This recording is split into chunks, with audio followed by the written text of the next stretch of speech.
Welcome to Joe Davis Conservation Foundation's Facebook Live event. I'm Steve Barg, Executive Director of the Joe Davis Conservation Foundation, and we're here at the Wapello Land and Water Reserve in Hanover, Illinois. This is a big week for us because we're in the midst of our 3-year fundraising campaign.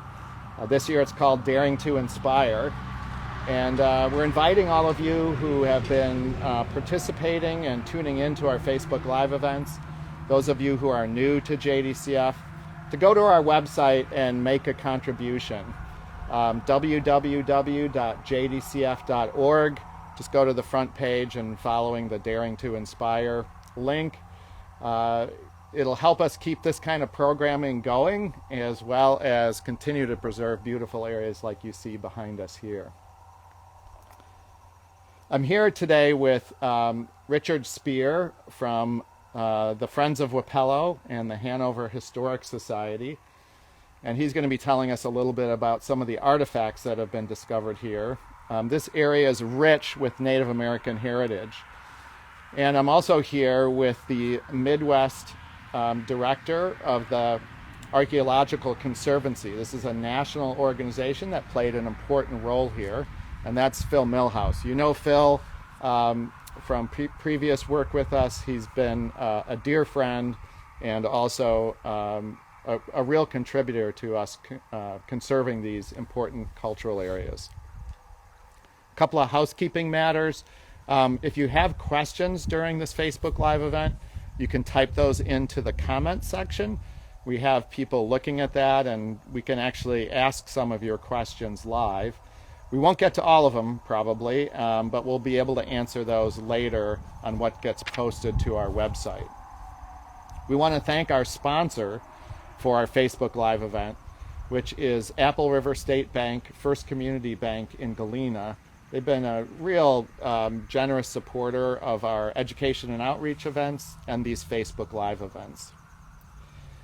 I'm going to tell you just a little bit about the Wapello Land and Water Reserve, and then I'm going to turn it over to Phil and Richard to talk about the cultural heritage here. This has long been known as a very special place by local residents, especially those that were interested in collecting artifacts.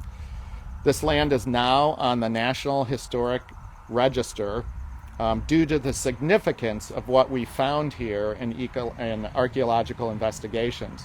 In particular, the one that Phil did in the early 2000s here. He'll talk about that. The Archaeological Conservancy actually purchased this land. It was the first time they did this. They work across the United States protecting significant archaeological sites. And they bought this land and held it for Joe Davis Conservation Foundation for a year until we could raise the money to buy it. So Phil's connection with that organization now continues that history that started 14 years ago. The Wapello Land and Water Reserve, you can see the beauty of the landscape behind me here. It's an incredibly diverse restored prairie that was done by local residents here, and Christy Trifone Simon, who kind of led the charge for us. I guess it's Christy Trifone Millhouse now. There you go. She led the charge for us as a staff person, organizing volunteers and resource professionals, and we have what has been considered by many in the state to be one of the best prairie restorations found. About 100 acres now of prairie out here. We've made some additions to the preserve, both to the south and to the west. So now this complex is over 400 acres in size. Running down the middle of it is the lower Apple River, which is rich with natural heritage, including some rare freshwater clams and mussels. So this site both boasts archaeological significance, cultural significance, and beautiful natural heritage. We invite you to come out and experience this anytime. It's open from dusk to dawn. Plenty of trails to walk, and it's a beautiful site.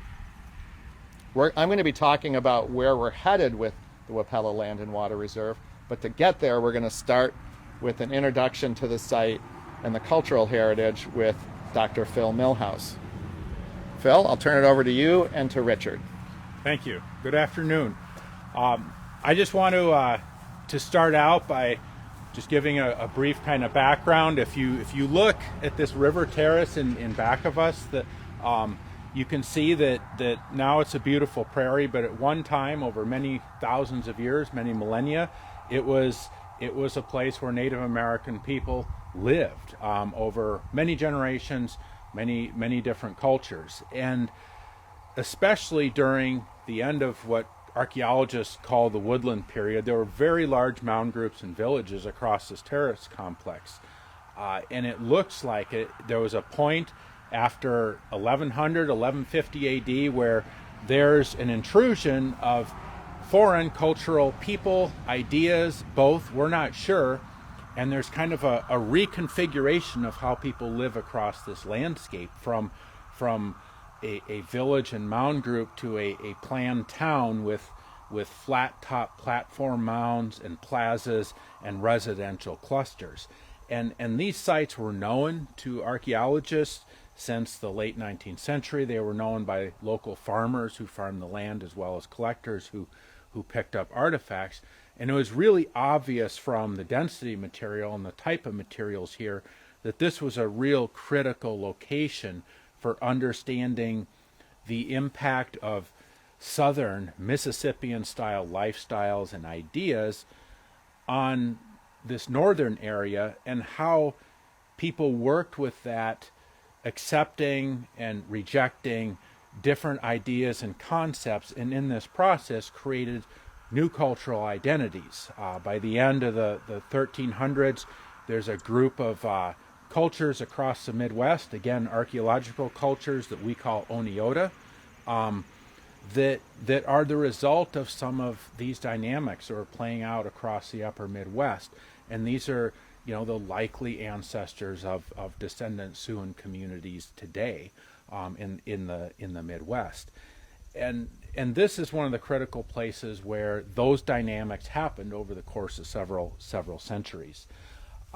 This land in the early 2000s was for sale, and because of that, I convinced my advisors at the University of Illinois, Dr. Tim Pocketat, Dr. Tom Emerson, that they should support a field school here, which they generously did.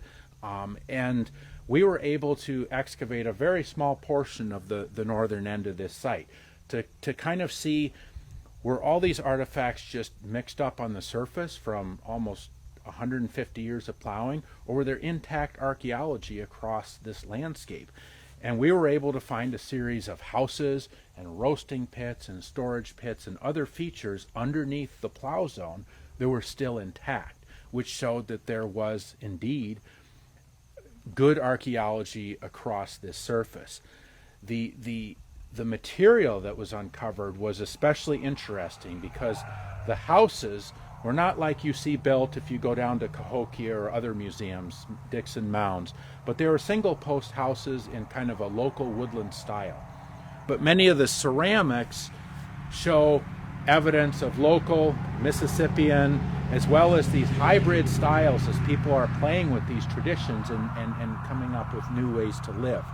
And what's so important about this archaeologically and for Native peoples in history is that we could actually see that change happening and try to understand it. Usually when cultures change, it's very, very fast.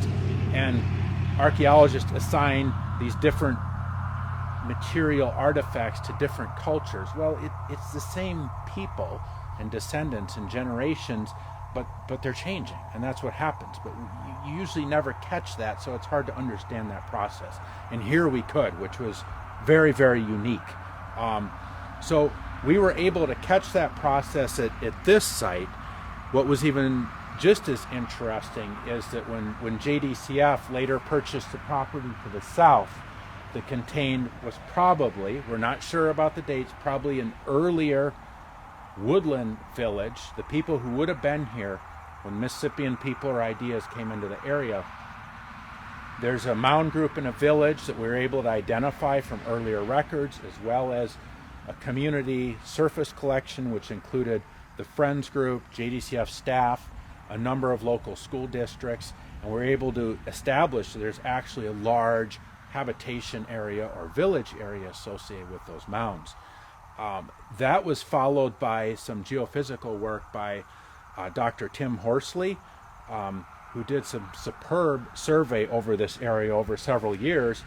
And what he found was that it wasn't just a few houses or pits, it isn't just a what stereotypical woodland or hunter-gatherer village, but there are post circles, there are possible plaza, special empty areas, that this is a really, really complicated site that is set on this terrace. So it kind of upends some of our previous conceptions about what northern woodland people were doing and how they were living, and that there were these influences from a supposedly more complex society. It wasn't that simple. The people that were here were already living in very planned, complicated, laid out villages and mound groups within those villages and precincts. And it kind of overturns a lot of, again, our conceptions of and simplistic models of how things were. That property has now been added to this prairie, and what's key to it is, as I brought out many times, is oftentimes when you do preservation of important cultural heritage sites, be they mound groups or villages or what have you, you get a small piece, you get a small sample, you get the grassy knoll with the mound, or you get one site if you're lucky. And to be able to have an entire landscape that captures a whole historic process over generations of native people living here is spectacular and not very common. And that's really important, that now that place can be saved and that place can continue to be important. We can learn from it. Descendant communities, native people can come and be a part of actually being on a landscape where the history happened that their ancestors took a part of. You're not just looking at some sliver with a sign saying here's a mound, but you can actually walk across where these events transpired, and which is rare and exceptional.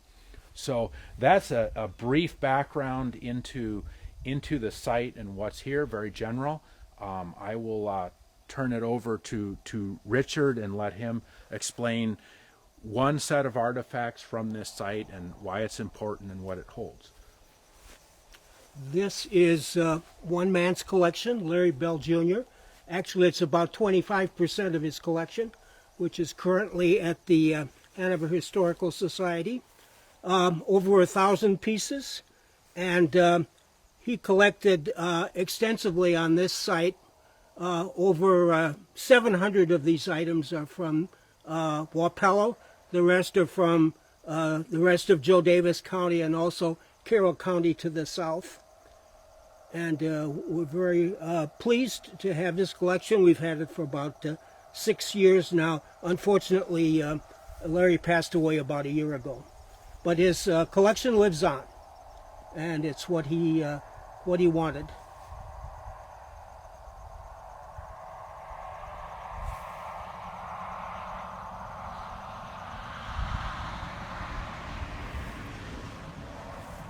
Phil?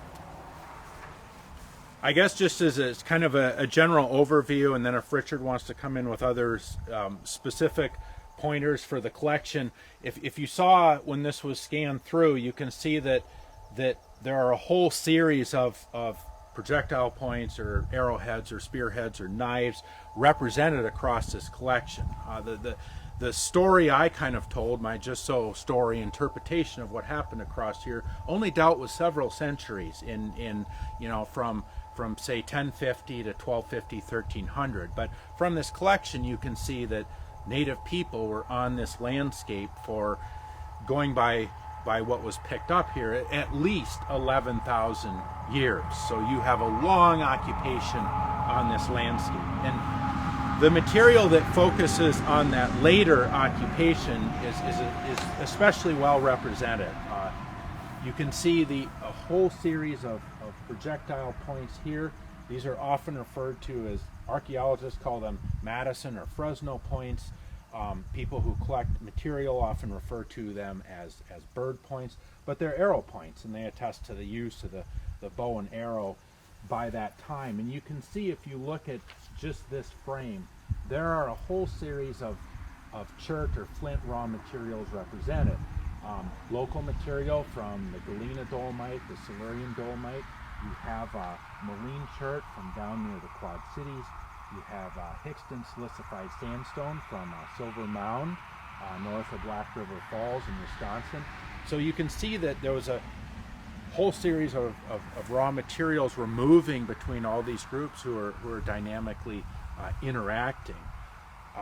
This here is a frame that shows a whole set of what we could call end scrapers that were used to process hides and do hide scraping.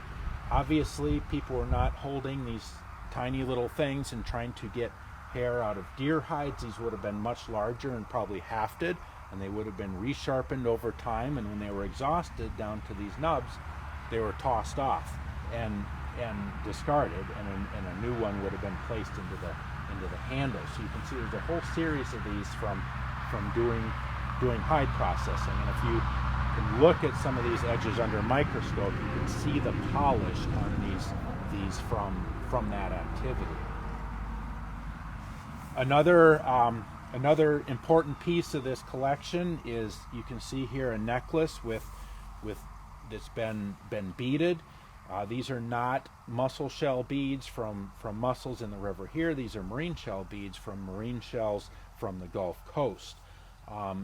A long time ago, a farmer's tractor was caught in a rise out on this terrace, and it turned up all these beads. It probably hit some kind of burial or offering or something of importance, and these were collected by local people and restrung. But these are, again, marine shell beads from the Gulf Coast. There are also, in local collections, much larger pieces of whole marine shell.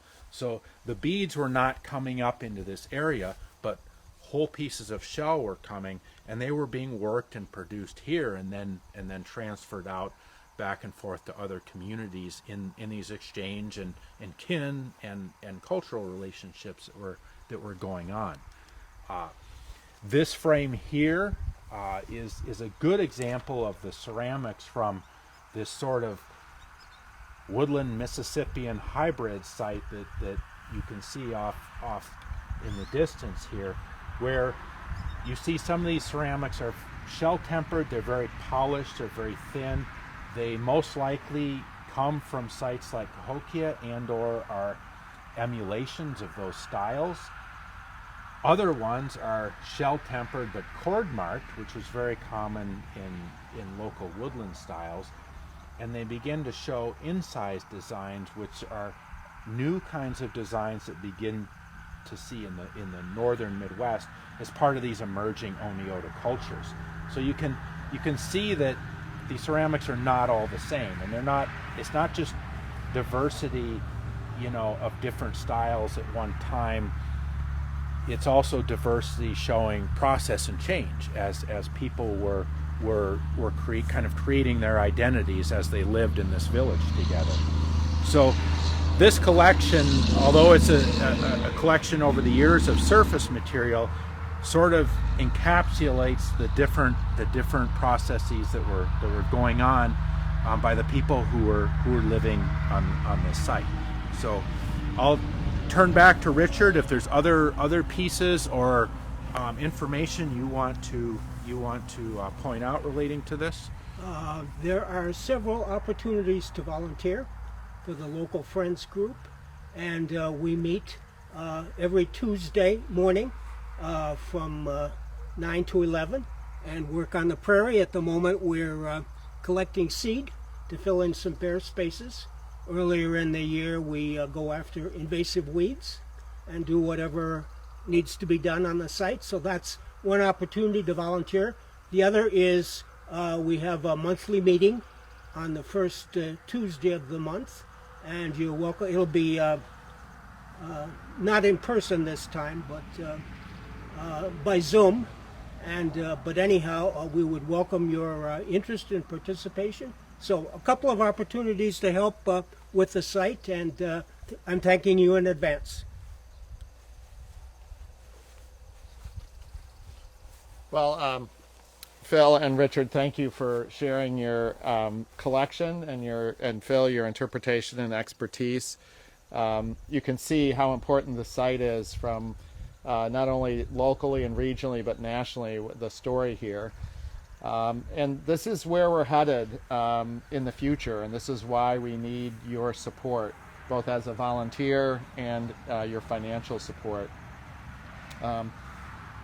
Deb, if you could kind of show, this is a conceptual drawing of the Wapello Discovery Center, which we hope will be on site here in a few years. Here we will have this interpretation that Phil just went through. Some of the artifacts that are in the Larry Bell collection hopefully will be on display.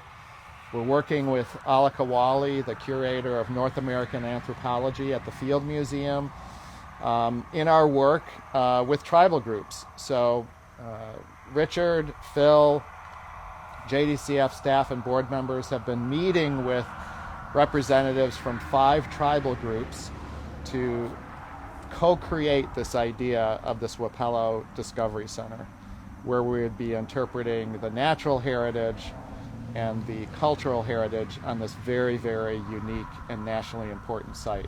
So there's a lot of excitement in what's to come, a lot of work to do with the tribal groups, because we want what's interpreted here to be told through their culture, their artwork, their stories, as well as what we hear from the anthropology and archaeological experts like Phil. So we're super excited, and we hope you'll share in that excitement and give at the highest level you can give to support our work as we move forward with that. Again, you can go to jdcf.org, go to our homepage, follow Daring to Inspire fundraising event. We're going to close by giving a well-deserved gift to Dr. Phil Millhouse. Every year we give out the Nancy Hamel Winter Conservation Leadership Gift. This is in the spirit of Nancy Winter, who is a longstanding board member of ours and a big influence in both the natural heritage and cultural heritage of this region. This is the first time we've given this gift to someone who really works primarily in the archaeological and anthropological field. And we're doing that with Phil because his influence on our organization and our ability to preserve and understand the cultural heritage of this region has been significant and is leaving an incredible, unique legacy for our organization and for all of you. So we owe a great debt of gratitude to you, Phil, for not giving up on, I understand, a childhood dream of yours to preserve these landscapes that you thought might disappear, this cultural heritage that you might disappear. So, Phil, why don't you come on over here? All right.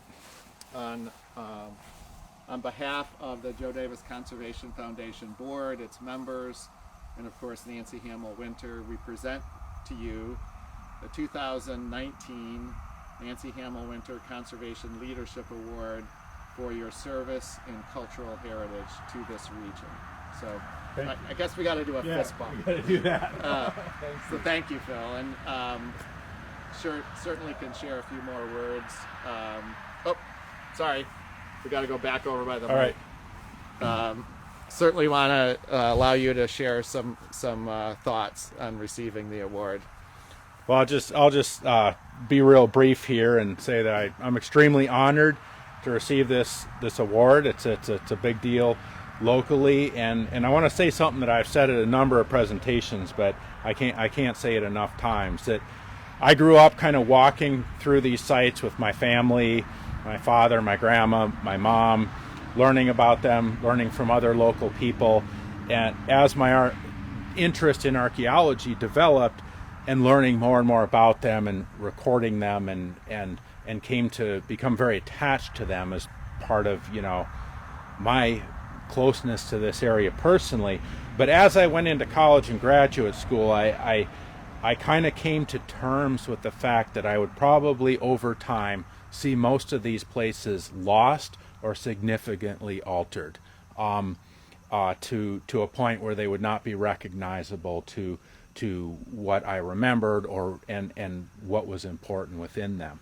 And this has certainly happened to places across the county, but I was pleasantly surprised over the decades to see that a lot of the really key important places for cultural heritage here at the Wapello Preserve, Keogh, Portage, Casper Bluff, other areas were not lost. They were preserved, and they were preserved by the dedication of many people, local volunteer groups, the Joe Davies Conservation Foundation and their staff, and this has been really important because in most areas in the Midwest, in our country, the heritage of the people that came before us, the Native American peoples, is largely gone, and it can't be replaced or rebuilt or reseeded or reconstructed. When those sites are gone and that heritage is gone, that record, it's